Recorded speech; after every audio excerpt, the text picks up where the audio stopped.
Mereka tidak tahu menau bagaimana sulitnya pemerintah, bagaimana ekonomi dunia, ekonomi global sedang kolaps, banyak negara ambruk, banyak negara bangkrut. Tapi bagaimana mereka tidak mau bersyukur bahwa pemerintah di bawah Presiden Jokowi mampu membuat recovery ekonomi sehingga fondasi ekonomi kita bisa menahan kebangkrutan itu. Yang waras tidak boleh mengalah terhadap mereka para pencoleng-pencoleng agama yang menjadikan agama sebagai alat politik.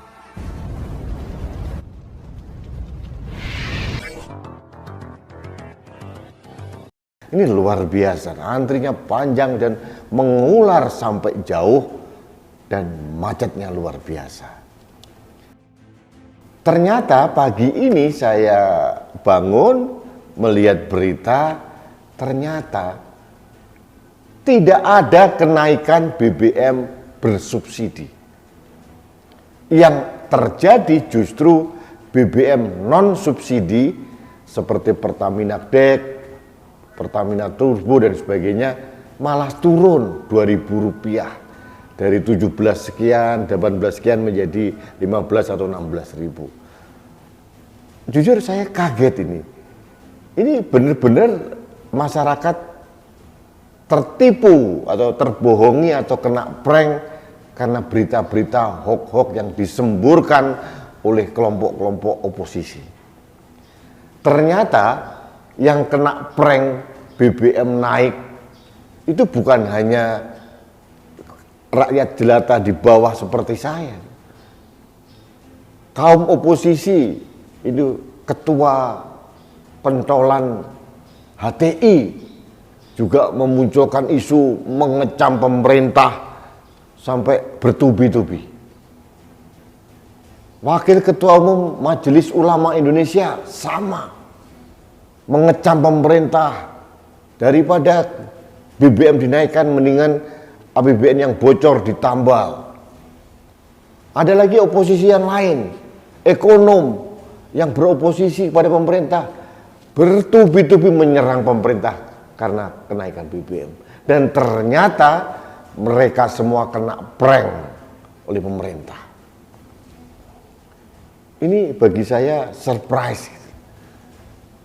Karena kalau boleh jujur memang harus diakui beban APBN karena BBM bersubsidi, Pertalite itu sudah luar biasa, super jumbo. Kalau tidak salah mencapai lebih dari 500 triliun untuk subsidi BBM Pertalite saja. Kalau BBM bersubsidi katakanlah dilepas dengan harga pasar mengikuti fluktuasi minyak dunia, mungkin harganya sekitar 17.000 lebih. Di negara lain malah lebih tinggi lagi. Tapi karena pemerintah begitu peduli dengan rakyat dan pemerintah tahu persis bahwa efek domino yang terjadi kalau BBM itu dinaikkan atau disesuaikan dengan harga pasar, pemerintah mau mensubsidi, mencekoi masyarakat dengan dana 500 triliun lebih. Itu pun sebagian masyarakat seolah-olah tidak peduli gitu loh. Bagaimana pemerintah dalam hal ini Menteri Keuangan dan Presiden memutar otak, mengatur semua anggaran negara untuk melakukan itu. Kalaupun harus dinaikkan pun menurut saya masih wajar, asalkan ada sosialisasi yang cukup. Apalagi pemerintah selalu setiap ada kenaikan BBM selalu ditambah dengan bantuan kepada masyarakat. Entah bentuknya natura atau mungkin uang tunai. Bentuknya bantuan sosial. Ini bagi saya luar biasa pemerintah. Itu pun tidak cukup bagi kaum oposisi untuk tidak selalu mengkritisi pemerintah. Selalu dan selalu. Apapun yang dilakukan pemerintah untuk rakyatnya selalu salah. Dan sahabat Indonesia mohon maaf ini, BBM bersubsidi banyak yang tidak tepat sasaran. Saya setuju. Karena apa? Karena sebagian masyarakat yang mempunyai penghasilan di atas cukup, mempunyai mobil di atas 2000 cc, tidak tahu malu.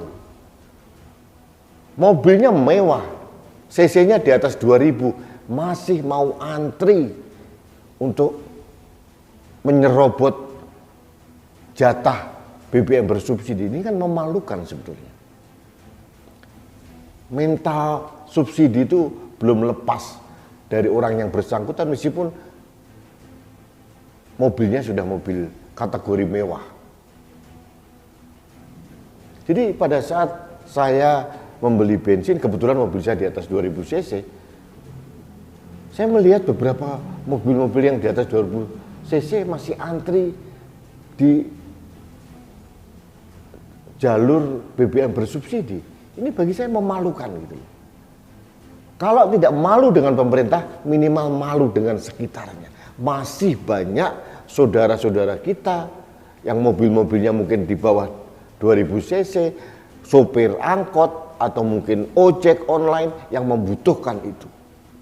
Jangan tambah beban negara karena keserakan, ketidaktahumaluan orang-orang yang selayaknya tidak pantas diberikan subsidi. Nah, berikutnya pada kaum oposisi ini katanya orang Indonesia hidup makan dari tanah dan air Indonesia.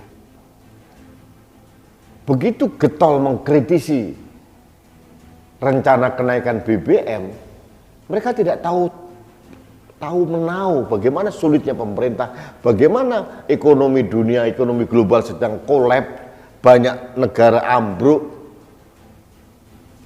banyak negara bangkrut.